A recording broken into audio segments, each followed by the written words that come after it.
Hello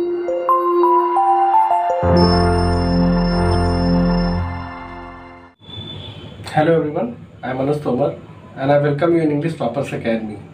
In today's class, we will discuss the first chapter of the prose of class 11th. As you know that the name of the first chapter is The Portrait of a Lady, and it is written by Khushwant Singh. He is a very well-known writer, and apart from it, we will see, you can say that video will be divided into different sections, and we will discuss one by one. So first, as I have written on the board, the first point is brief introduction of writer. So as you know that Khushwant Singh is an Indian writer, and he is very well known for his autobiography works especially. So he has written various works on the basis of his own experience, and a lot of things are related to his own life. So it was a brief introduction of the writer, and now let's see.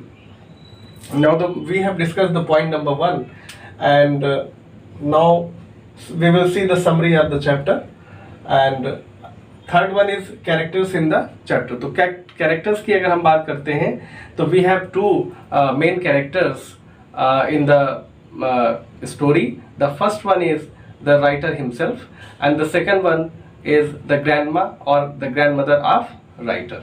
So there are mainly two characters in the story, and apart from it, there are other things also. The sparrows play a very important role as far as their emotions are concerned towards the grandmother. So we will discuss all the things in detail. And the fourth one is moral of the story. So moral, what is the moral of the story? Moral is that there is a great attachment between a grandson and a grandmother. So basically this chapter is mostly based on the relationship, and you can say the changing relationship, because in the beginning there was a great bonding, or you can say the relation was very good between the writer and his grandmother. But as he grows, there came lot of changes as far as their relation was concerned. And when he went to university, there came drastic change in the behavior of the writer. So writer has represented his own views, thoughts about the about his own life, and about you can say his grandmother. So let's start the class. तो सबसे पहले तो हम देखते हैं कि अगर हम कैरेक्टर स्केच की बात करें तो हमने देख लिया कि we have two main characters in the story. The writer himself represented himself as a child, or you can say the writer is in his childhood, and he discusses he introduces himself as a child, and then he became young in the story. And apart from it, there is another character, the character of grandmother, who is very religious lady, and she is as religious as you can say that in Indian culture we see various women. तो सीधी सी बात है कि भारत में क्या है कि religion एक बहुत बड़ी चीज़ है, यानी कि रिलीजियस पॉइंट ऑफ व्यू से अगर हम बात करें तो जो कैरेक्टर है ग्रैंडमा का वो काफ़ी सूटेबल है, काफ़ी सूट कर रहा है. ठीक है, चीज़ें आप समझ ही रहे होंगे कि इंडियन कॉन्टेक्स्ट में है. ठीक है, तो ये हो गया. अब देखते हैं, देख लेते हैं इसमें the portrait of lady is part of autobiography, तो बता ही चुके हैं, रिटन बाय खुशवंत सिंह. और he beautifully unfolds their relationship and how it undergoes several changes। तो हमने ये भी बताया है कि किस तरह से परिवर्तन होता है अलग अलग तरीके से, यानी कि जब वो बच्चे के रूप में होते हैं तो बहुत ही अच्छी बॉन्डिंग होती है, जब वो थोड़ा सा और बड़े हो जाते हैं तो देयर केम सेवरल चेंजेस, तो थोड़ा सा उतनी अच्छी बॉन्डिंग नहीं रहती है। लेकिन जब वो यूनिवर्सिटी जाते हैं तो बहुत ही अलग होता है, उनका रूम ही अलग हो जाता है, वो भी अलग हो जाते हैं, तो बहुत सारे परिवर्तन होते रहते हैं। ठीक है, तो इस तरह से ये चैप्टर डेवलप होता है, चाइल्डहुड से लगा के और यूथ तक का पूरा इसमें डिस्क्रिप्शन है। The whole description is given and every little bit thing is shared. ठीक है, इसमें बहुत सारी चीज़ें आपको देखने मिलेंगी, जैसे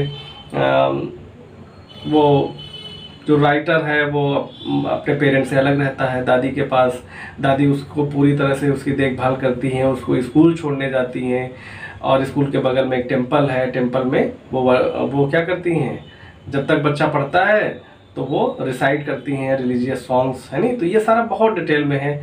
फिर जब दादी फिर वो बच्चा इंडियन जो कल्चर है नहीं, उसको छोड़ता है, जब वो स्कूल जाता है, अलग अलग सब्जेक्ट्स, मॉडर्न सब्जेक्ट्स पढ़ता है, तो बहुत सारे चेंजेस आते हैं। तो बहुत सारी कहानियां हैं, जैसे स्पैरोज जो हैं, जब दादी ख़त्म हो जाती हैं, नहीं रहती हैं इस दुनिया में, तो वो वैसे तो रोज़ आके खाना खाती हैं, अपना दाना चुगती हैं, लेकिन फिर वो नहीं खाती हैं और वो ऐसे ही उड़ जाती हैं, मतलब बहुत दुखी होती हैं। तो these are the symbolic things represented by the writer, and we can say that these he shows different ways of showing his emotions and showing love towards his grandmother।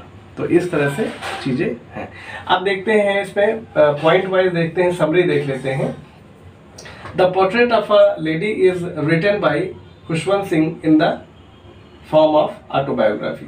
तो देखिए जो ये वर्ड आया है यहाँ पे ऑटोबायोग्राफी, ठीक है, ये किसके लिए आता है?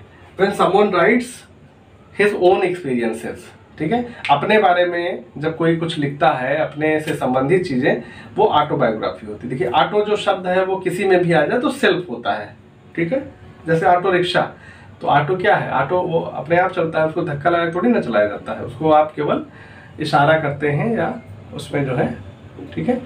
तो इस तरह से ये हो गया आपका। There are only two characters who are the author himself and his grandmother। तो दो कैरेक्टर हैं, एक तो आथर खुद ही है और दूसरा उसकी माँ, ठीक, ग्रैंड माँ। तो ये हो गया। In this story the relationship between grandson and grandmother is shown. यानी कि इसमें इस स्टोरी में कुछ भी अलग नहीं है, केवल एक रिश्ता जो होता है, एक दादी का, एक पोते का, दोनों का एक रिश्ता किस तरह का होता है, क्या बॉन्डिंग होती है, वो सारी चीजें दिखाई गई हैं, ठीक है। नेक्स्ट देखिए, Khushwant Singh used to live with his grandmother who was very religious lady. तो ये जब अपनी दादी माँ के साथ रहते थे, वो कैसी थी? बहुत ही रिलीजियस थी, ठीक है, ये भी आपको हम बता चुके हैं। नेक्स्ट है, his grandmother was very dedicated towards her grandson. यानी कि जो दादी हैं वो अपने जो पोते को बहुत प्यार करती हैं, उससे बहुत यानी कि मिल के रहती हैं, उसका बहुत ध्यान रखती हैं, उनको तैयार करती हैं, उसको स्कूल ले जाती हैं, उसको स्कूल से लाती हैं, उसका एक एक चीज़ वो ध्यान रखती हैं, ठीक है। नेक्स्ट देखिए, she used to work him up, sorry woke him up dressed, ठीक है, him and accompanied him to his school. मतलब वो उसको उठाती हैं, उसका ड्रेसअप करती हैं, उसको उसका साथ देती हैं, कंपनी देती हैं उसको, और स्कूल ले जाती हैं। While the author used to study in the school, her grandma used to recite religious songs in the nearby temple. यानी कि जब बच्चा पढ़ रहा है, बगल में स्कूल के एक मंदिर होता है, तो वहाँ पे वो रिलीजियस सॉन्ग्स वो क्या करती हैं, गाती हैं, ठीक है। तो अपना टाइम पास भी हो जाता है और चीज़ें सब आसानी से होती हैं। When the writer attended English school, there came lot of changes in their relation। यहाँ पे changes कर लीजिए, ठीक है, changes in their relation। तो बहुत सारे परिवर्तन होते हैं जब वो इंग्लिश मीडियम स्कूल में जाता है, क्योंकि अब वहाँ संस्कृत नहीं पढ़ाई जाती है, वहाँ पे और बहुत ही मॉडर्न सबसे साइंस है नहीं, और भी सारे सब्जेक्ट आ जाते हैं। She could not help him in his study as many subjects were changed and she had no idea about them. यानी कि अब तो जब जूनियर में बच्चा जाता है तो स्कूल में जाता है इंग्लिश मीडियम के, तो बहुत सारे सब्जेक्ट भी बदले होते हैं, तो वो दादी माँ उतना ज़्यादा हेल्प नहीं कर पाती हैं because she had no idea about the modern subjects. So these things, you know, make